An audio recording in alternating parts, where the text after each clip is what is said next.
Millionaire's pregnant wife discovers his affair, leaves a letter and vanishes forever. He regrets for life.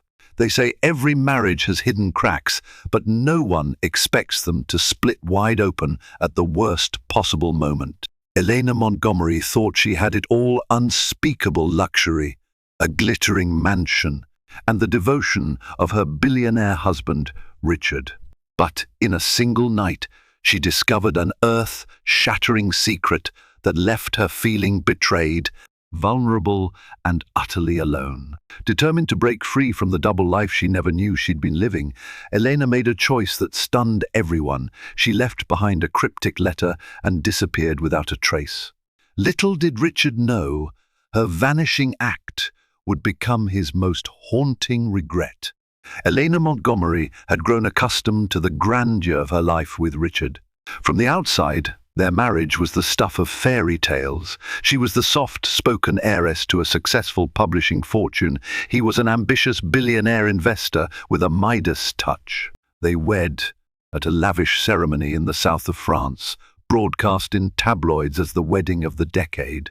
From that moment on, Elena learned that in the world of the ultra-rich, illusions and masks were not just common, they were essential. For years, the Montgomery estate in Greenwich, Connecticut, served as the epicenter of high society gatherings. Decorated with Renaissance paintings and modern sculptures, the mansion, an imposing building with a pristine white facade, was said to cost close to $70 million. The marble-floored foyer alone sparkled in the glow of an extravagant crystal chandelier that Elena had personally chosen from an auction in Venice. Long hallways, richly adorned with antique furniture, whispered secrets of an opulent yet hollow existence. Elena sometimes felt like a guest in her own home, so meticulously was every detail planned and staged by Richard's design team. Still, there was genuine affection between them, or so Elena believed. They shared late-night dinners prepared by Michelin-starred chefs and sneaked out to downtown pizza joints for a slice of New York's famed pepperoni. Richard had his flaws, but Elena accepted them. She was no stranger to the complexities of life among the affluent. Raised in a wealthy family herself, she knew the demands placed on someone in Richard's position, the board meetings, the deals that never ended, the travel that spanned continents. From an early age, Elena was taught that a successful marriage required a tolerant heart. Her parents had that arrangement, an extravagant yet frigid relationship that kept them together despite silent resentments. She tried to believe her union with Richard was different. In her heart, she yearned for a more genuine connection. Nights spent curled up in bed, talking about the day, spontaneous getaways that had nothing to do with business, and eventually a family they could adore. When she discovered she was pregnant, she believed it would be the missing link in their tapestry of love. It felt like a promise of better things to come. Perhaps, she thought, the small rifts between them would vanish the moment Richard realized he was going to be a father. Perhaps the unspoken tensions would dissipate once the baby became real. But the illusions of love and security shattered faster than she could have ever predicted. Sometimes a single phone call is all it takes to upend your world. 5 months into her pregnancy, Elena's mornings were plagued by nausea and fatigue, but her spirits remained high. She had hope. She pictured Richard as a doting father, cradling their child in his arms, reading bedtime stories, and forging the kind of family bond she once lacked. On a chilly November morning, as a crisp breeze rattled the windows, Elena was browsing through the nursery furniture catalogues in her second-floor study. Bright pastel themes or neutral whites? She was torn. She could imagine the baby's soft coo echoing in the elegantly appointed nursery. The possibilities seemed endless and exhilarating. Her personal assistant, Sarah Linden, knocked gently on the door. A pile of correspondence and packages from the morning's mail sat in her hands. Among the usual letters and invitations, Elena spotted an envelope from a hospital in Boston, officially addressed to Mr. Richard Montgomery. It stood out because Richard's known healthcare providers were all in Manhattan or Greenwich, not Boston. Immediately, unease prickled in the back of her mind. Could it be a philanthropic request, a new partnership or event Richard was funding? She tried to dismiss the mild anxiety, but something in the pit of her stomach told her to open it.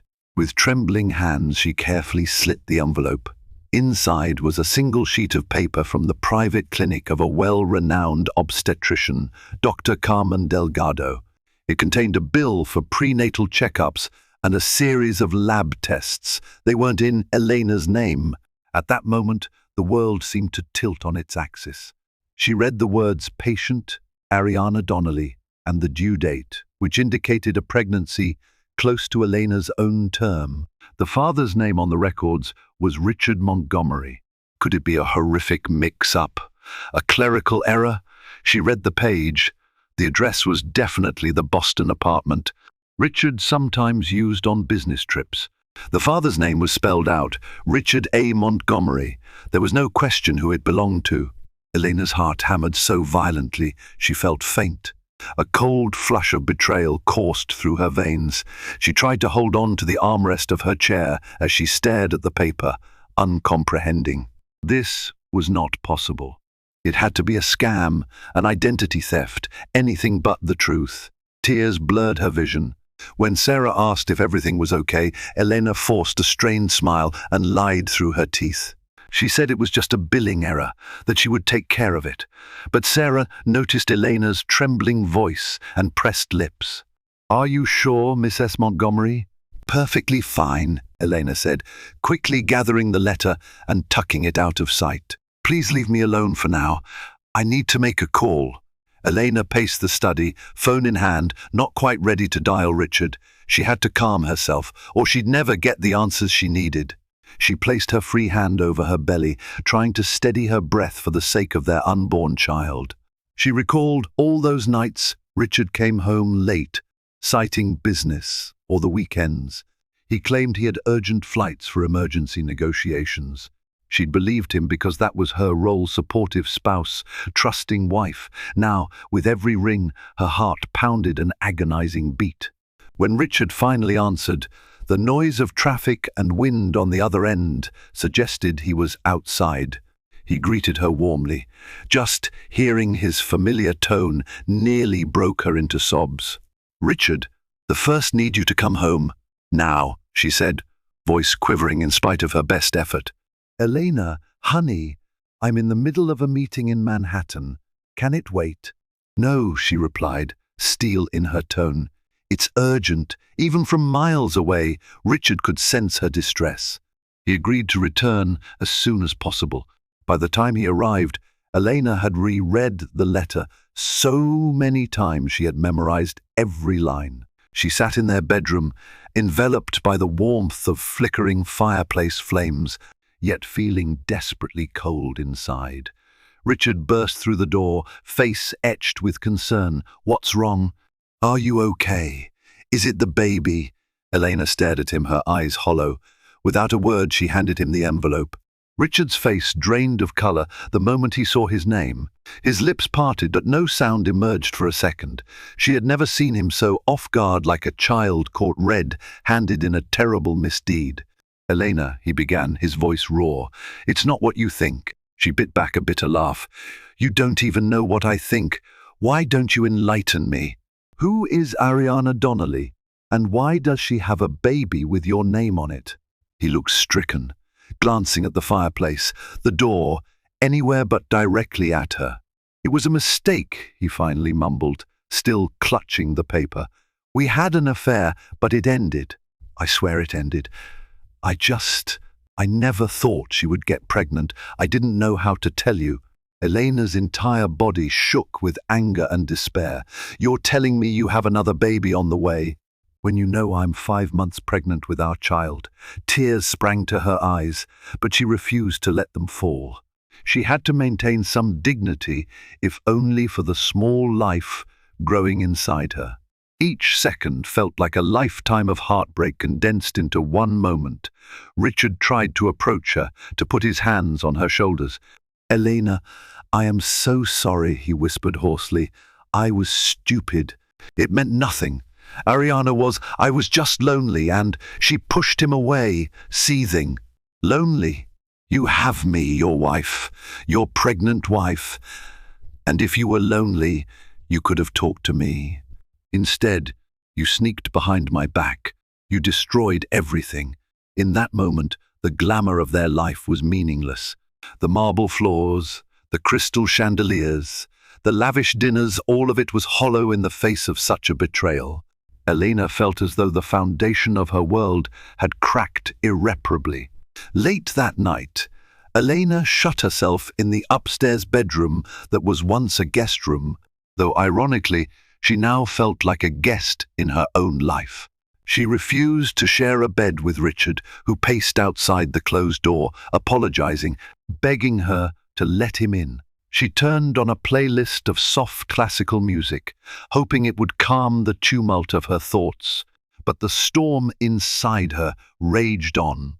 Between sobs that racked her entire body, Elena picked up her leather-bound journal. She had purchased it while they were honeymooning in Capri, a pastel pink notebook she intended for joyful recollections. Yet now it became a silent confidant to her deepest anguish. She wrote down the many questions racing through her mind. Why did he cheat on me? Was it my fault? What about our baby? Could I ever trust him again? Each question was a dagger lodged in her heart. Sleep was impossible, so she found herself wandering the house at dawn, haunting the corridors like a ghost. Amid her pain, an idea started to form, a plan of escape. She could not raise her child in an environment laden with lies. Where could she go? She wondered if she should retreat to her family's estate in Massachusetts, or perhaps somewhere far, far away like Europe or Asia. Any place where the name Montgomery wasn't etched into every wall, every social conversation. By the time the sun rose, Elena still had no final decision, but she knew she had to get away. Even if it was only for a short while, she needed air, distance, and the chance to salvage her sanity.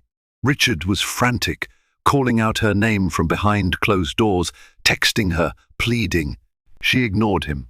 Later that morning, when he left for a scheduled board meeting, one he couldn't possibly cancel, Elena decided it was her best opportunity.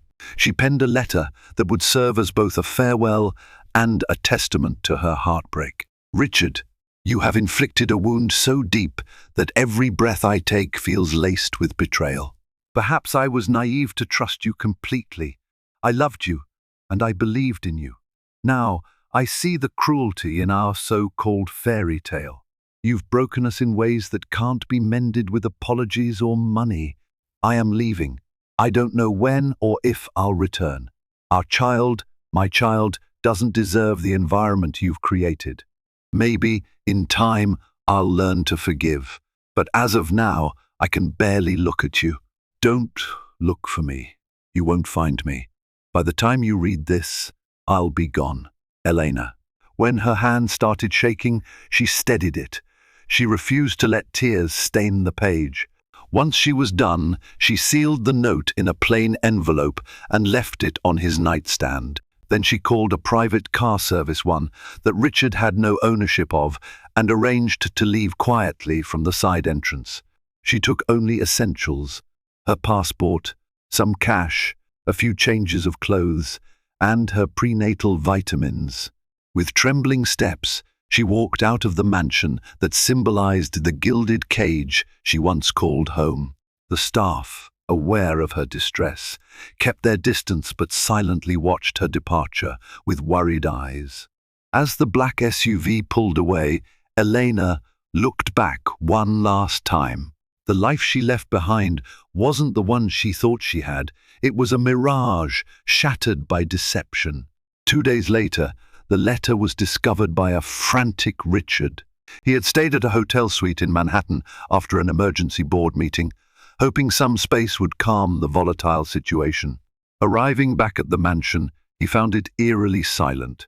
When he asked the staff about Elena, they kept their voices low, fearful of revealing too much, only saying she left in a car.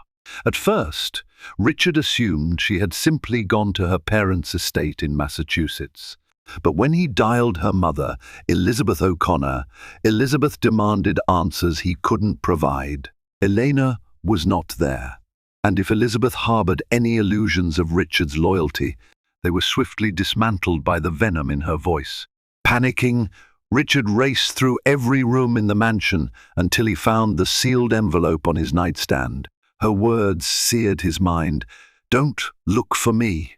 You won't find me." He sank onto the edge of the bed, letter in hand, feeling more powerless than he ever had in his life.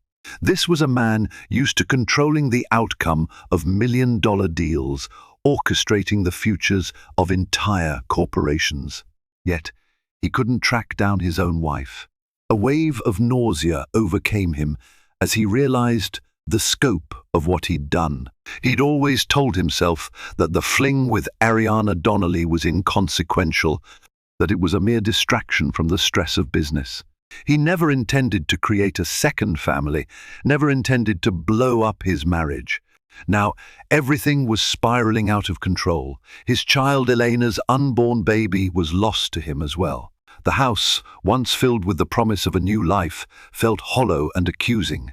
In the following days, Richard tried every resource at his disposal to locate Elena. He called private investigators, used the influence of his security consultants, and even offered hush money to staff who might reveal clues. He poured through credit card transactions, flight records, bank withdrawals, but everything came up short. Elena was far more resourceful than he realized. Possibly with the help of her friend, Miranda Wells, she had orchestrated her escape flawlessly. Each dead end left Richard more unhinged. Guilt gnawed at him relentlessly. He would wake in the middle of the night, drenched in sweat, haunted by nightmares of Elena crying. He saw her face in every reflection, heard her voice in the silence. Drained and desperate, he found himself doing something he never imagined, praying. He prayed that Elena would be safe, that she wouldn't harm herself, that she'd somehow find the strength to forgive him. But there was no answer, no phone call, no letter, no sign she was even alive. Meanwhile, Elena made her way to a small town on the outskirts of Seattle, Mukilteo, a quiet coastal community known for its picturesque lighthouse and ferry docks. She chose it because it was about as far as she could get from Connecticut while remaining in the continental United States. It was a place neither her family nor Richard had any ties to. The constant drizzle and overcast skies suited her mood. The anonymity felt like a balm on her wounded soul. She rented a modest cottage from an elderly widow named Martha Young, who'd been advertising it for seasonal travelers. Martha, though curious about Elena's background, accepted her vague story of needing a quiet place to focus on her writing. In that small cottage, Elena began the painful process of rebuilding. Every morning she woke early, made herself tea, and tried to take solace in the gentle kick of her unborn baby, a reminder of the life she was determined to protect. She started journaling more extensively, pouring out heartbreak and confusion onto each page.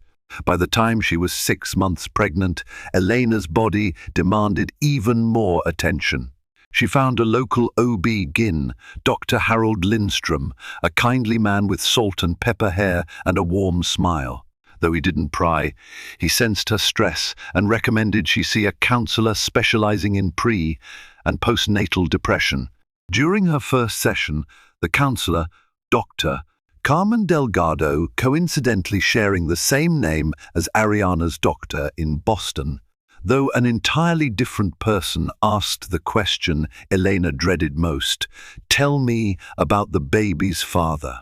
Elena's eyes brimmed with tears. She wanted to forget that a father existed, that her child was half his. "He's someone I once trusted," she whispered, voice choked. Every day was a test of her resolve. Though she missed the luxuries at times, a driver, a housekeeper, the best medical care money could buy, she cherished the freedom to walk along the beach unrecognized. She would sit on a bench at the waterfront, watch the ferries sail across the Sound, and imagine a simpler life.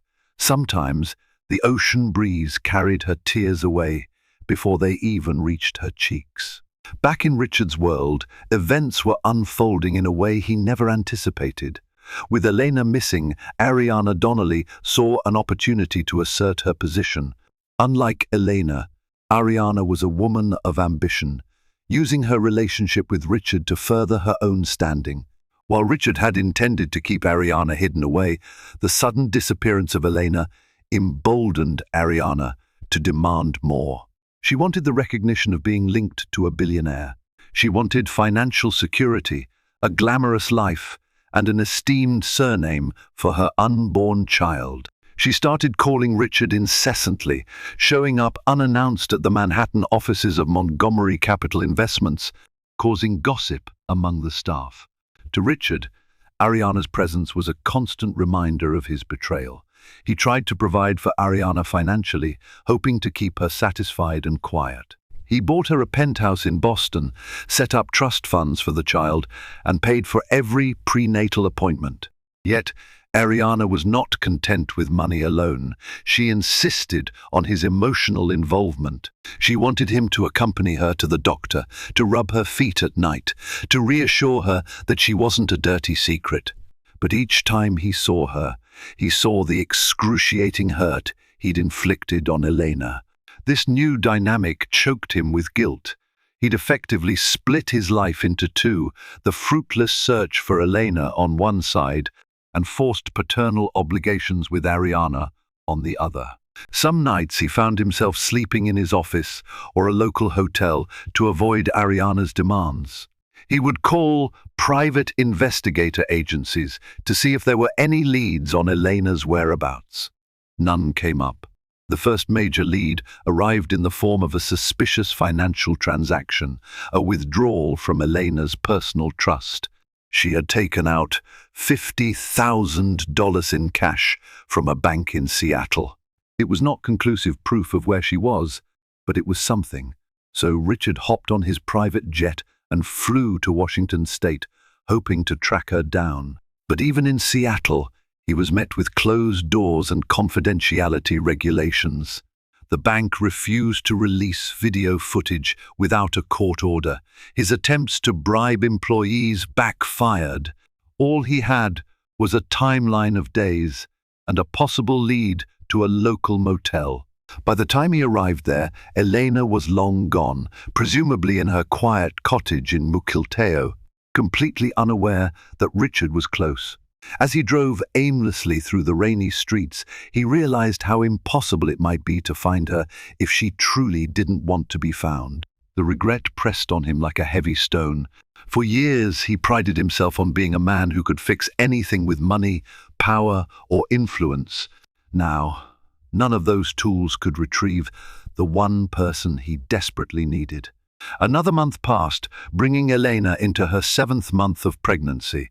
Daily tasks had become exhausting, but she persisted, determined to stay independent. She borrowed library books on childbirth and parenting, devouring every chapter with anxious determination.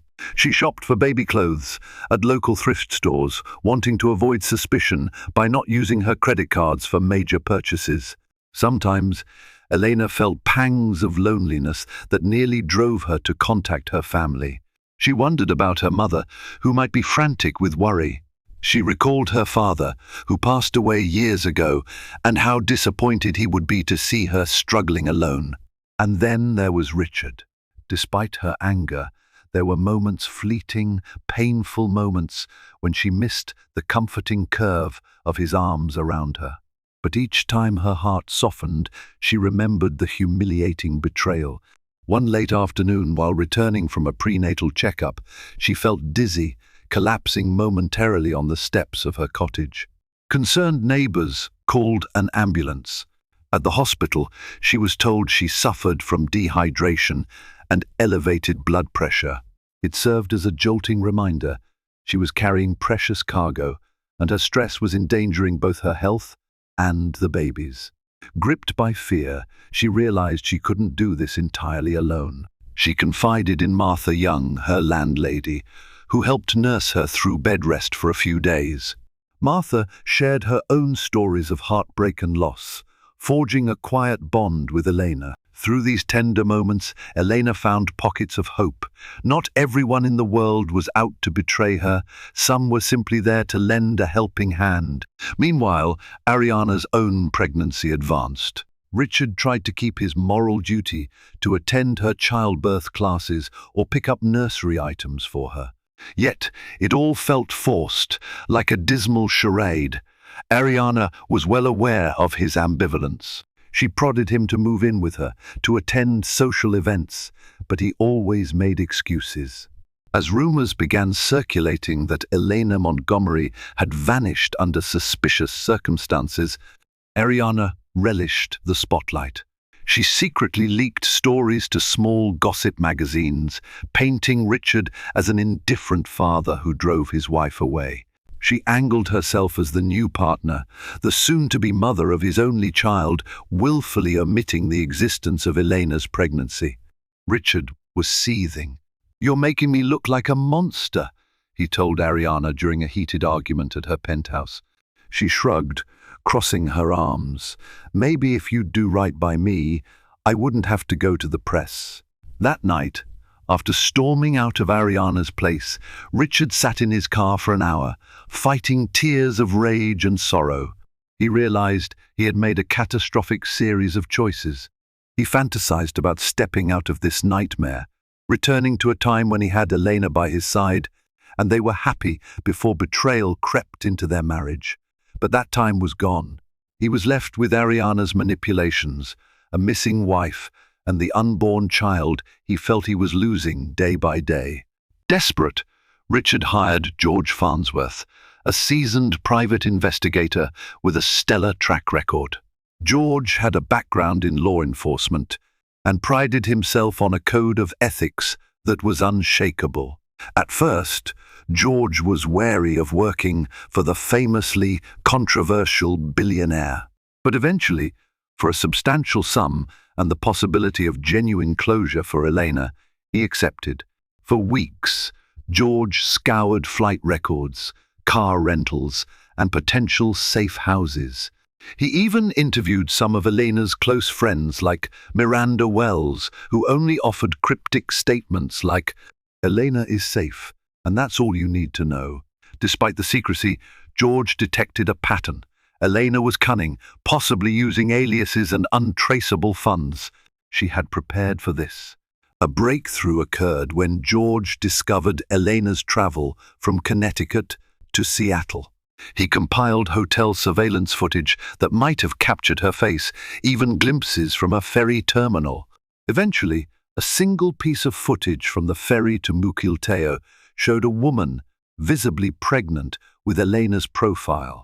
The image was grainy, but it was enough. George traveled to Mukilteo.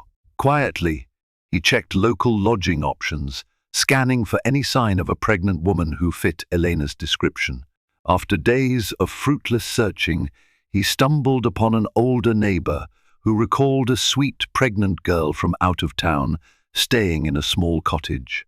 With subtle inquiries, he confirmed that the woman's name was Elena. The final stroke of luck came when he saw her in person, stepping out of a local grocery store. He recognized her from the photograph in his files, the same luminous eyes, albeit shadowed by heartbreak. She was wearing a loose-fitting coat, her belly unmistakably carrying a child. She looked more fragile, thinner in the face. George observed from a distance, making no move to approach her. He noted the direction she walked and confirmed her address. He faced a dilemma. Should he inform Richard immediately, or should he first speak to Elena? In the end, his own principles guided him. George knocked on her cottage door later that evening. She answered, her expression immediately fearful. "Yes?" He removed his hat, revealing a sympathetic gaze. Mrs. Montgomery, my name is George Farnsworth. I'm a private investigator hired by your husband." She tried to close the door, but George gently placed a hand to stop it. "He doesn't know I'm here yet," he said softly. "He's desperate to find you, but I want to respect your wishes. May I come in?" "Just to talk." Elena hesitated.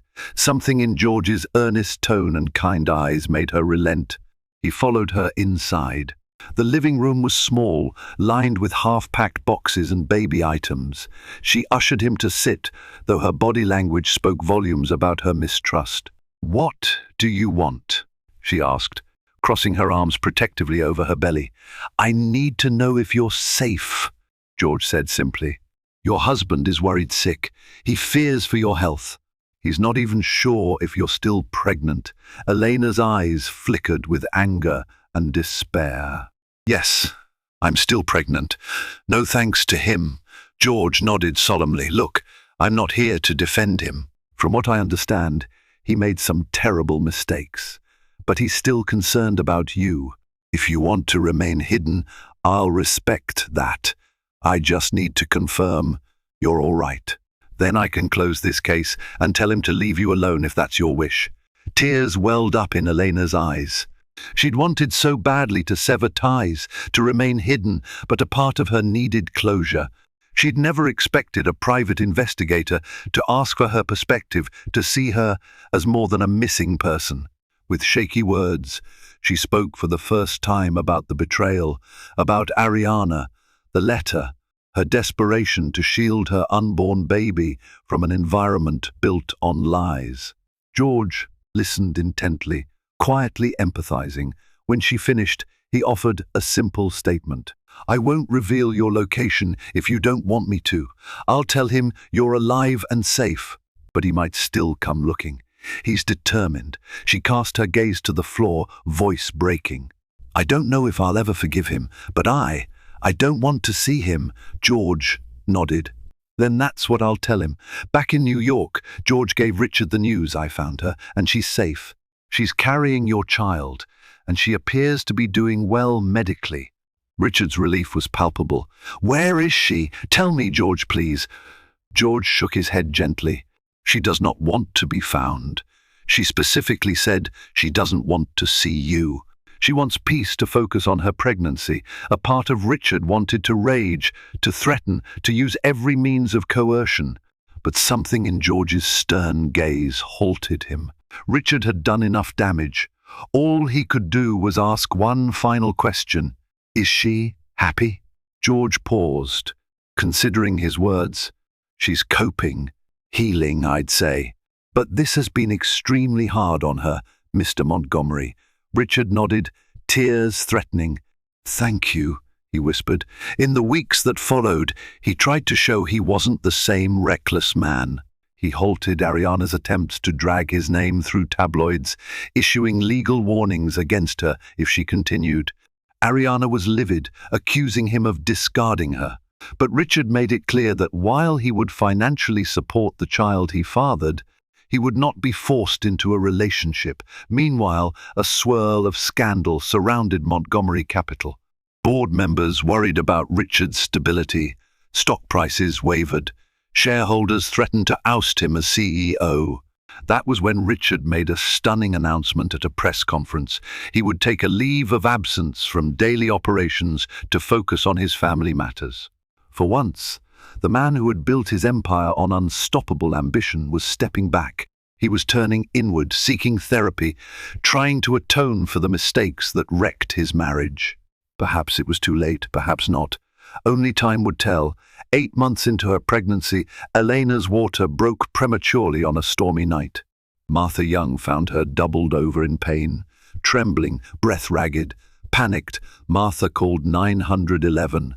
Elena was rushed to the nearest hospital, sirens blaring through sheets of rain. The doctors discovered a complication, preeclampsia, the high blood pressure condition that could be life-threatening to both mother and child. Elena was rushed into an emergency C-section. Alone and terrified, she faintly heard the frantic beeping of monitors and the swirl of medical staff around her. calling for more supplies, more doctors. She had never felt so vulnerable. Between waves of pain, she whispered a name, Richard, not out of love or longing, but from a primal need for comfort.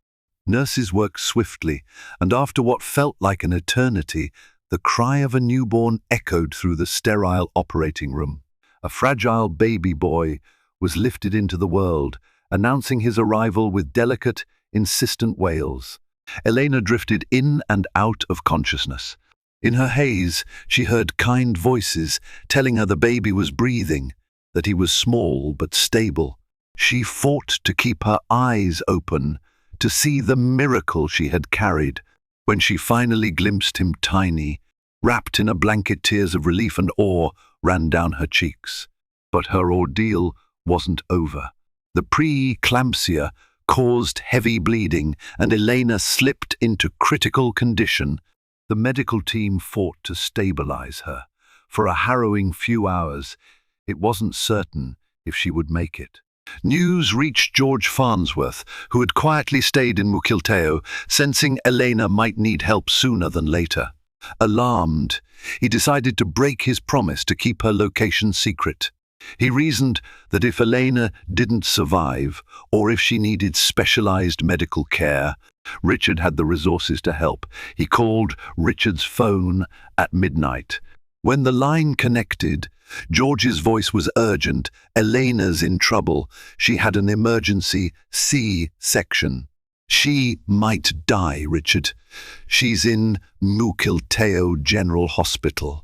Richard booked the first private flight to Seattle, heart pounding with terror. Had he come too late? When Richard arrived at the hospital, his hair disheveled and eyes hollow from the overnight flight, the nurses could hardly believe the sight of a billionaire in their humble facility. He found George in the waiting room, pacing. "She's in surgery," George informed him. "The baby's in NICU. He's premature but stable." For a moment, the gravity of fatherhood thundered through Richard's veins.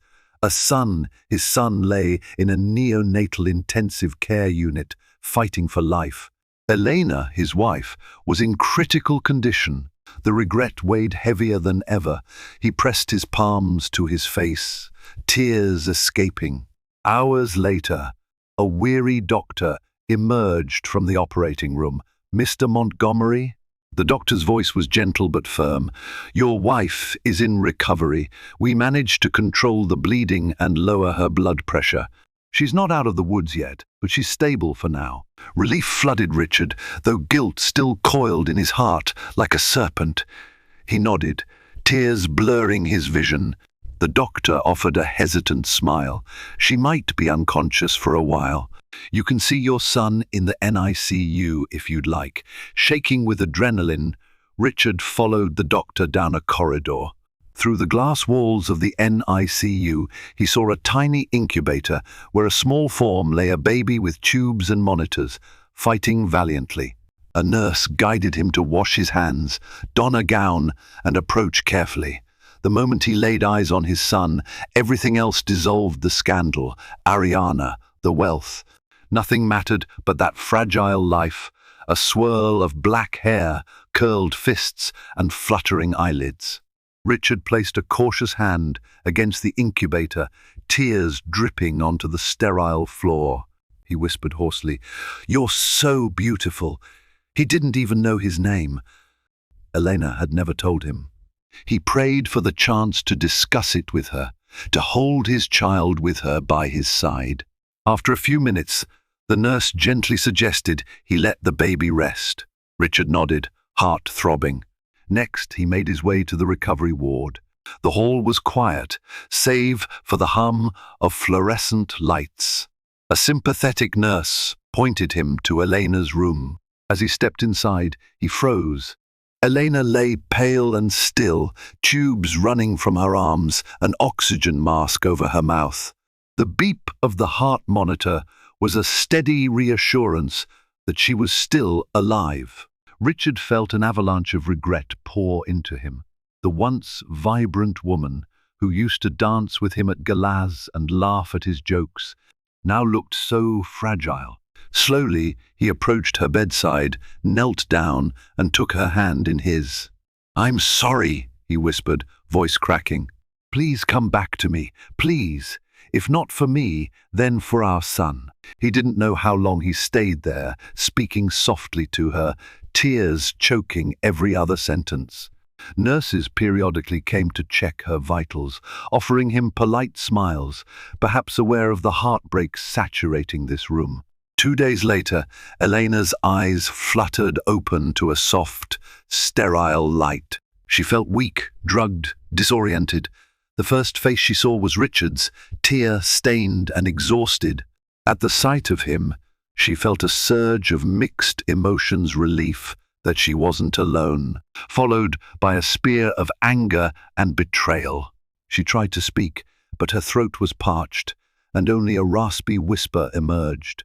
A nurse hurried over, adjusting her the fourth and offering her a small sip of water. "Your baby's fine," Richard said gently, a catch in his voice. "He's in the NICU, but the doctors say he's doing well." A swirl of love for her child cut through Elena's haze. She tried to sit up, wincing from the pain of the C-section. "Where is he?" she managed. "I'll take you to see him once you're stable," Richard replied. He reached out to touch her hand, but she pulled away, confusion and anger warring in her eyes. "What are you doing here?" she asked, her voice strained. He lowered his head. "I had to come. I couldn't let anything happen to you, to our son. I know you said not to look for you, but when I heard—" "I'm sorry, Elena. I'm so sorry." Her body trembled, partly from the anesthesia, partly from the swirl of grief. "You have no right to be here," she whispered, tears forming. "I told you to leave me alone." He nodded, tears glinting in his own eyes. "I know, and I'll leave if that's what you want. But please, let me help you through this. Let me be there for our son." She was torn. She despised him for the betrayal, but was terrified of facing this alone. Yet, she couldn't simply erase what he'd done. They spoke little more that day. The doctors focused on Elena's healing, giving her medication to stabilize her blood pressure and ease her pain. Richard slept in a chair outside her room, refusing to leave the hospital, even though she hardly acknowledged him. Over the next week, Elena regained her strength enough to be wheeled to the NICU. The first time she saw her son, tears streaked her face. She reached into the incubator to gently stroke his hand, marveling at the tiny fingernails. Richard stood beside her, silent and reverent. When the baby squeezed her finger, she let out a sob, overwhelmed by the depth of maternal love coursing through her. She wished for a world where she and Richard could share this bliss without the shadow of betrayal lurking behind them. As the days passed, both parents attended neonatal classes, learning how to care for a preterm infant. They changed tiny diapers under the watchful eye of NICU nurses, learned CPR techniques, and cradled him skin to skin. In these moments, their hostility paused, replaced by a mutual devotion to the fragile life they had created. Elena watched Richard interact with their son, his trembling care, the gentle way he whispered lullabies. The child sparked something in both of them, reminding them of the love they once shared. But Elena couldn't forget the existence of Ariana, or the child Ariana carried. One afternoon, Elena summoned the courage to ask, "What about her? What about Ariana's baby?" Richard swallowed hard. "I'm supporting her financially, but I'm not. With her, Ariana is about 7 months pregnant. I realize I'll have responsibilities there, but I'm not. I'm not living with her. I don't want a relationship." Elena closed her eyes, exhaling. "This is so complicated," she murmured. He nodded, shame flushing his cheeks. "I wish I could change what I did. I don't expect you to forgive me, but I promise I'll be here for you, for him, if you'll let me." A day later, the doctors cleared the baby to move into a less critical section of the NICU. Each small milestone felt like a cause for celebration. Despite the complexities, Elena found herself leaning on Richard's presence. She needed help, both emotional and physical, especially given her precarious recovery. The tension between them lingered like a raw wound, but necessity forced them into an uneasy truce. 2 weeks after the birth, Elena was discharged, while her son remained in the hospital for a bit longer. She dreaded returning to the cottage. Its steep steps and isolated atmosphere seemed daunting for a recovering mother. Richard offered a suite at a nearby hotel, complete with a full medical staff if needed. She hesitated. Accepting his offer meant acknowledging him as part of her support system, but she had no alternative that would ensure her child's best care. Reluctantly, she agreed.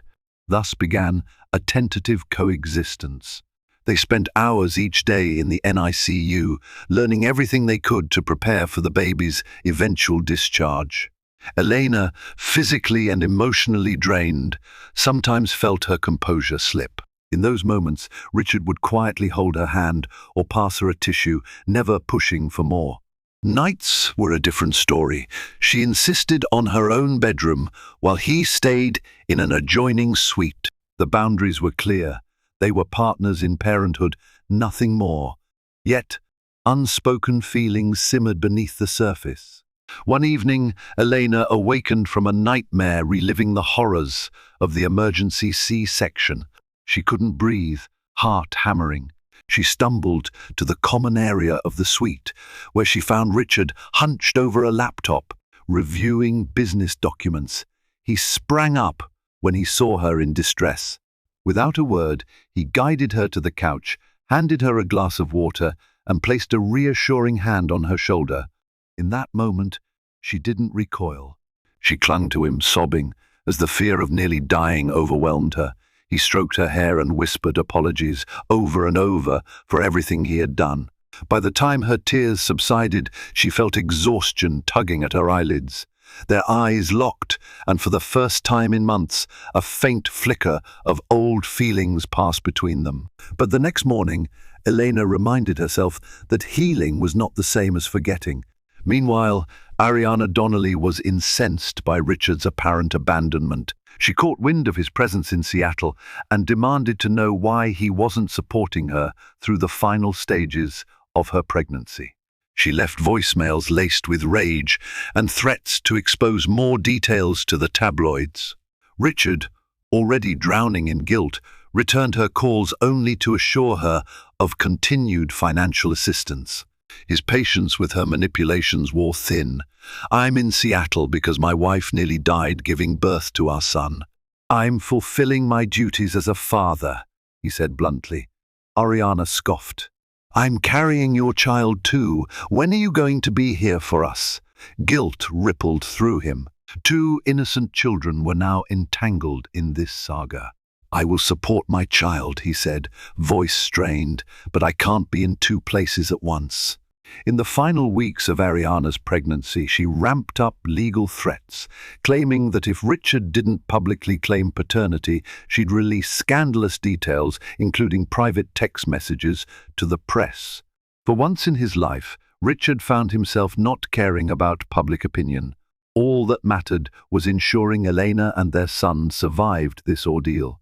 Still, for the sake of the unborn child, he tried to keep the peace, assigning lawyers to handle Ariana's demands. A discreet settlement was reached. Ariana would receive a substantial monthly stipend and a trust fund for the baby, contingent on her signing a non-disclosure agreement. She begrudgingly agreed, though her resentment lingered.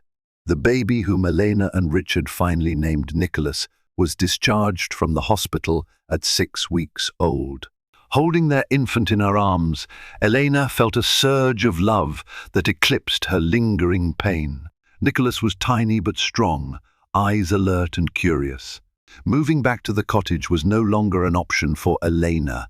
The place was too remote. Yet, she wasn't ready to return to Connecticut and the life she left behind. Unsure of her next step, she found herself leaning on Richard's resources out of necessity. They rented a modest townhouse near the hospital, so Nicholas could be close to his pediatric specialists.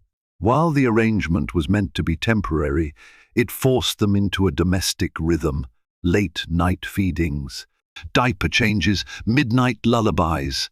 Through every shared moment, tension intermingled with profound tenderness. As weeks turned into months, Elena noticed changes in Richard. He had become more introspective, less domineering. No more frantic business calls every half hour, no constant flights to far-off meetings. He focused on Nicholas's health, on Elena's recovery, and on attending counseling sessions with a local therapist who specialized in marital conflict. It was in one of those therapy sessions that Elena finally let go of some of her bottled-up rage. With trembling words, she recounted every detail of her heartbreak, tears spilling onto her lap. Richard listened without defense, acknowledging each accusation with raw honesty.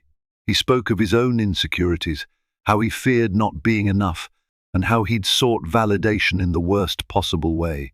It wasn't a justification, but it helped Elena see the flawed human behind the betrayal. "I'm not sure I'll ever trust you," she confessed. "At least, not the way I used to." Richard swallowed hard. "I accept that. I know I have to earn any measure of trust. If it takes a lifetime, so be it." 3 months after Nicholas's birth, an unexpected phone call interrupted the delicate balance. Ariana had given birth to a daughter, Cassandra, prematurely, facing similar complications. Despite their frayed relationship, Ariana reached out to Richard, desperate. Her baby needed specialized care that her local hospital struggled to provide. Though Elena burned with jealousy at the mention of Ariana, she understood that an innocent child was in trouble. She saw the anguish on Richard's face. She knew that ignoring Ariana's plea would condemn him to a lifetime of guilt. Ultimately, Elena did something that surprised even her. She encouraged him to go, to ensure the child received proper care. With hesitation, Richard left for Boston. He arranged top-tier medical transport for Ariana's newborn. He stayed just long enough to confirm Cassandra's condition stabilized under pediatric specialists. Then, determined to prove his sincerity, he returned to Seattle within a week. During his absence, Elena found herself missing his presence more than she expected. She caught glimpses of her reflection holding Nicholas, remembering the nights when Richard stood behind her, guiding her hands. She realized that, even if their marriage never fully healed, she cherished having a partner to share the burden of parenting. When Richard came back, exhausted, they had a long talk. "Cassandra's stable," he informed her. "I'll be traveling to Boston periodically to see her. I owe her that much." Elena nodded, her gaze drifting to Nicholas, who dozed peacefully in her arms. "I can't begrudge you that," she said softly. The days that followed were filled with a subdued kind of acceptance. They understood that the future was messy, but they also recognized they were bound by love for their child, a love that overshadowed the wreckage of the past. The final turning point arrived on a warm summer day, 6 months after Nicholas's birth. Elena, now stronger and more confident in her role as a mother, decided she needed to visit her family in Massachusetts to mend some bridges. She invited Richard to accompany her, unsure if it was the right choice.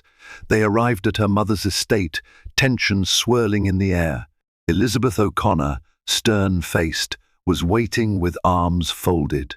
But the moment she saw Nicholas, her stoicism melted. She took her grandson in her arms, tears brimming. She looked at her daughter, who stood awkwardly beside Richard. In a private moment, Elizabeth confronted her son-in-law. "I trusted you with my daughter's happiness, and you failed her terribly." "I know," Richard said, head bowed, "and I'll spend the rest of my life trying to make it right." Her mother studied him for a long moment.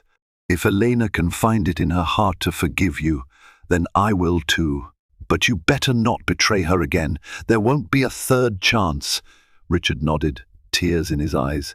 That night, in the quiet of a guest bedroom, Elena asked him the question that lingered on her heart. Do you still love me? His eyes welled up. With everything I have left, he whispered. I'm sorry it took losing you to realize how much you meant to me. She sighed, cradling Nicholas against her. I'm not sure if our marriage can be saved, she admitted, but for his sake, I'm willing to try. He took her free hand gently. That's all I can ask. Over the next year, Elena and Richard took small steps towards rebuilding trust. They co-parented Nicholas with love and care. They also navigated the complexities of Richard's relationship with Cassandra, ensuring she had the support and security she deserved without infringing on Elena's emotional boundaries. Ariana remained a lingering presence, but was mostly kept at arm's length, her interactions with Richard restricted to the well-being of their child. Therapy sessions continued. There were countless arguments, tears, and nights Elena slept in a separate room to process her tangled emotions. But there were also shared victories. Nicholas's first tooth, his first steps, his first birthday moments that reminded them of the bond they shared beyond all the pain. Eventually, Elena agreed to move back to Greenwich on her terms. They sold the massive estate that once symbolized their fractured marriage and downsized to a smaller, family-friendly home. Together, they decorated Nicholas's bedroom, filling it with bright colors and whimsical designs. Elena insisted on working part-time with her family's publishing house, wanting independence and a sense of self that extended beyond her roles as wife and mother. It wasn't perfect. The shadows of betrayal never fully vanished, but Richard's remorse and dedication were genuine. Through daily acts of trust-building, Elena realized she could love him again cautiously, with the lessons of heartbreak seared into her memory. Richard, for his part, stepped back from the relentless pursuit of power that once defined him. He spent more time at home, savoring everyday moments. He attended marital retreats, read books on emotional intimacy, and expressed gratitude for every second chance Elena offered. And so, they embarked on a new path, one that was neither a fairy tale nor a tragedy, but a testament to resilience. Their story became a constant reminder that betrayal can shatter lives, yet forgiveness can slowly stitch them back together, piece by fragile piece. In the end, Elena Montgomery proved that even the greatest heartbreak can be met with unwavering strength. By forging her own path, she discovered that love need not vanish in the face of betrayal. Instead, it can transform into something more honest, though far from easy. Richard learned that wealth and power mean nothing without respect and loyalty, and he spent his days striving to become a man worthy of a second chance. Their journey was steeped in pain yet illuminated by hope, showing us that sometimes the hardest fights yield the greatest rewards if we dare to believe in redemption. Thank you for joining us on this emotional roller coaster.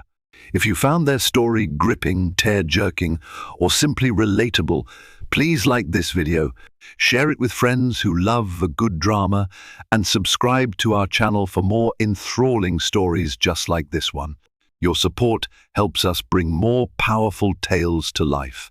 Until next time, stay inspired.